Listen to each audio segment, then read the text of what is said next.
Beaucoup de gens ont peur de perdre leur emploi à cause de l'IA. Ben écoute, le danger, ce n'est pas l'IA. Oui, tu as bien entendu que le danger n'est pas l'IA. Dans cette vidéo, je veux te montrer comment protéger ton emploi et comment faire face à l'IA. Si tu veux apprendre ou protéger ton travail dans le futur, tu dois commencer à apprendre à utiliser l'intelligence artificielle maintenant. Aujourd'hui, l'intelligence artificielle avance très vite et certaines personnes pensent qu'ils vont perdre leur emploi, que le monde va complètement changer, qu'on aura un monde rempli de robots. Mais la vérité est celle-ci. L'IA ne va pas remplacer le monde, elle va remplacer surtout les gens qui ne veulent pas s'adapter parce que l'IA est là pour nous aider, elle n'est pas là pour nous faire du mal.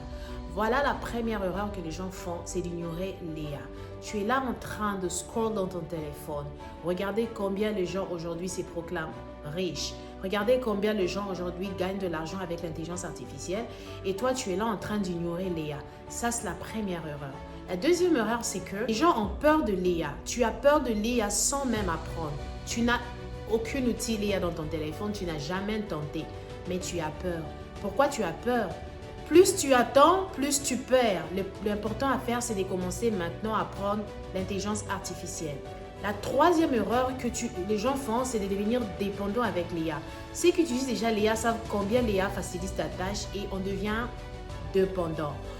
Et c'est une très grande erreur.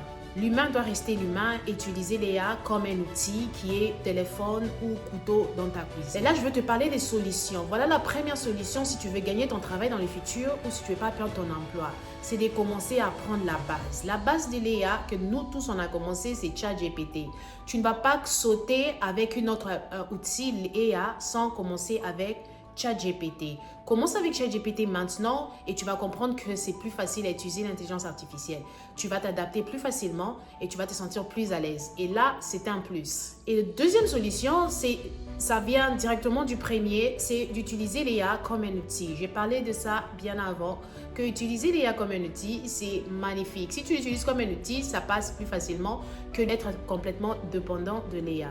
Il ne faut pas être complètement dépendant de l'IA, utilise l'IA comme un outil ou comme un assistant que tu as dans ta maison ou avec toi pendant 24 heures. Mais n'oublie pas que c'est toi l'humain, c'est toi le cerveau. L'IA ne pense pas, elle n'a pas de notion. La troisième solution, c'est de développer des compétences humaines. Tu sais, on est des humains. Au fur et à mesure que tu utilises l'intelligence artificielle, tu te découvres. Tu découvres des talents cachés que tu n'as jamais su. Mais l'intelligence artificielle va juste les déclencher. Elle va te permettre que tu découvres tes talents cachés. Mais ce qu'il faut retenir maintenant, c'est que dans le futur, il y aura deux types de personnes. Ceux qui savent utiliser l'IA et ceux qui vont être remplacés par l'IA qu'on le veuille ou pas. Si tu veux apprendre comment utiliser l'IA, tout simplement, abonne-toi dans ma chaîne. Bye!